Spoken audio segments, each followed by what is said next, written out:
Hawaiian Day. So which Hawaiian Day? Monday? Why don't we do sports day tomorrow? Just thought about it. They were playing that for That was more random than random bird poop. No, let's go before we go. You better go to Goodwill. No, we gotta I think my mom has something ridiculous that I can pass off as Hawaiian. Definitely. She hasn't thrown clothes away since like 1987. She's going to hear me saying that when I'm studying this lecture later. We're gonna do sports shirt tomorrow. Okay. Sports shirt tomorrow. Yeah, sports shirts tomorrow. Is it really? Sports shirt tomorrow. Yeah. Any sports or Football, soccer. I have three jerseys. I got my roller derby jersey. I don't know how to fit me though. I think we could just bring it in. I think he wants you to wear it. I have a longer one that I used to wear with a belt and leggings. I think he wants you to wear it. I could probably wear that. Sweet. It might be tight, but Back to our muscle over here. Alright, so now troponin is sort of special because there's a receptor on troponin for calcium. So we have to draw that under too. So here's my little calcium receptor. Crazy, isn't it? Do we have to know that there's receptor. calcium on there? What's that? We have to know there's calcium on there. Yeah, calcium receptor. Not calcium, the calcium receptor. Okay, so that's my thick. And here's my thin.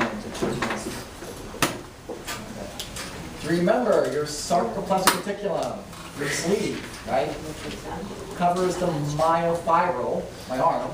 My arm is made up of thick and thin myofilaments of thing, okay? Then I said, when I got the signal, that calcium would leak through my sleeve, all over my myofibril, deep inside to my thick and thin myofilaments. Okay, that calcium has to bind here to this calcium receptor on troponin. Imagine that. So you have, is it the actual calcium receptor or is there a calcium receptor?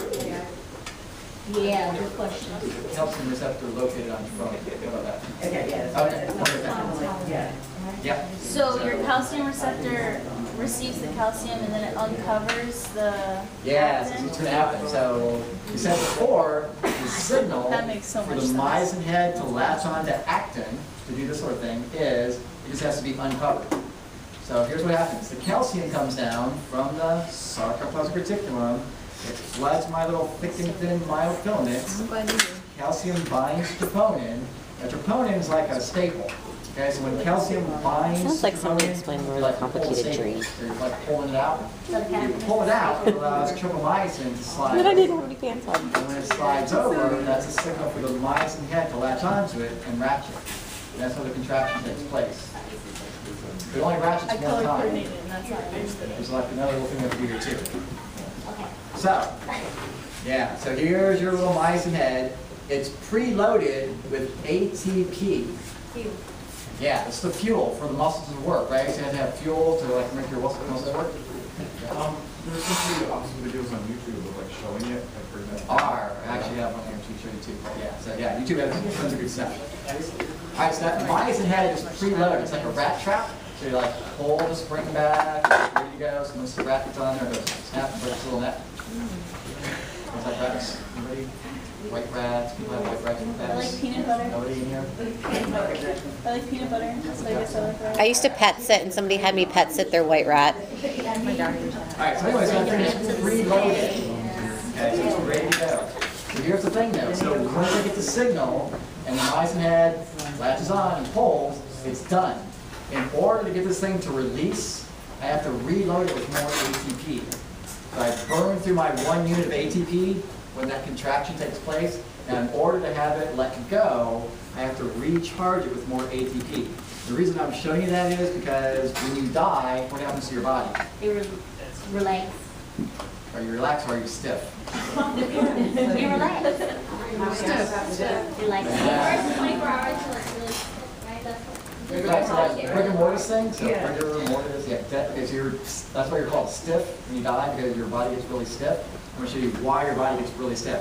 They can also tell you your time of death, depending on like how loose you are, right? So they can sort of determine your time of death by how much rigor mortis is like left in your body.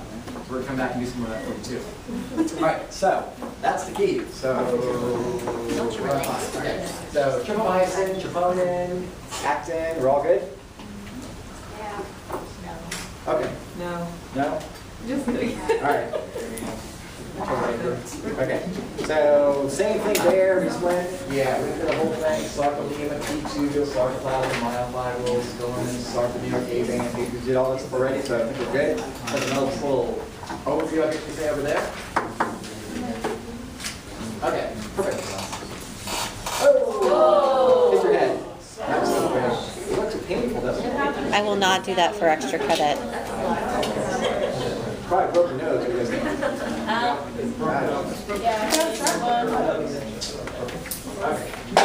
permanent brain damage. Okay, I have a question. What's your question?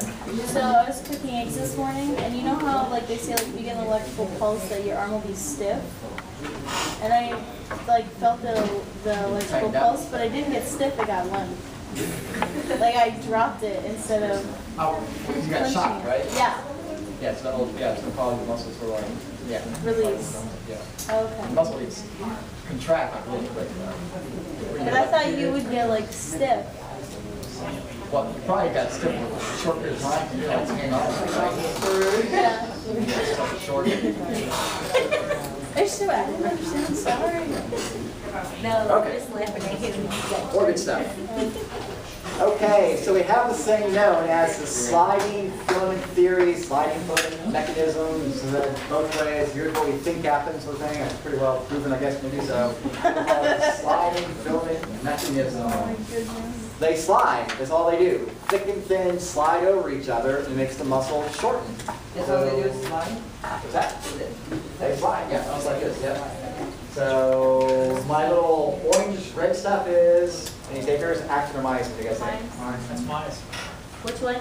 Actin. The bigger one is, Yeah, the reddish orange color guy. It's fake. That's not myosin. No, it's actin. Really? Yeah, really. It looks pretty thick to me. The green side, I know it looks thick, doesn't it? But it's really, That's the T one. just the way it is. It looks like it has the little Yes, things check out, out. okay, so look out right here, this green line, that's your M line. M. That's not a very good So thing. here's your thick, right? So my thick is not moving, right? It's like stationary over here. Well, kinda. Yeah, okay. So my little thick grabs onto my thin and pulls it to the center from each side. So you have to think about this. Okay, so if I'm on a sarcomere, okay, so think, my head is my M line, that's my middle point. And here's my arm, and here's my other arm over here. These are my two thick filaments. Okay, so here's my center line, here's my green arm, green, okay. So I'm going to grab actin over here, pull it this way, grab this actin and pull it this way. But your arms aren't gonna move. They're not going to move, you're correct. Right? So I'm staying on the pull, right? So I pull my fin towards the middle. If you do that for every sarcomere, with repeating units, the muscle will shorten dramatically, right? So that's how it works. What I do, I grab it, I ratchet, I release. It's like tug of war, right? You're going to grab, release, grab again. So you're going to pull that other side closer to you. Same idea. Grab and pull, grab and pull, grab and pull several times. That whole process. Okay, so here's my little contraction cycle. Here's how the muscle contracts. Here's how it gets shorter. It says, well, when stimulated, I mean, when the signal reaches the muscle at that neuromuscular junction thing, that's how the signal gets there in the first place, it will allow my cross bridge, i.e. the myosin head, to attach to the binding site on actin. That's the first step. So the signal reaches the muscle, myosin head latches on, and it's going to ratchet. Okay? Okay. So we're good on that? No? Okay. We'll come back and we can figure it out. So yeah, so the signal reaches the muscle starts to contract. That's the whole point. Yeah. Okay, like I said, we'll go through this like a few times too, so we don't get it right now, it's okay. It says that each head, each cross bridge, will attach and detach several times during a normal contraction. So it's not like it just grabs it one time and goes, and then done. It grabs and pulls like that, right? Tug of war thing. You're going to grab and pull several times during a normal muscle contraction. So every time it grabs, you have to reload it with ATP and grab again and come through.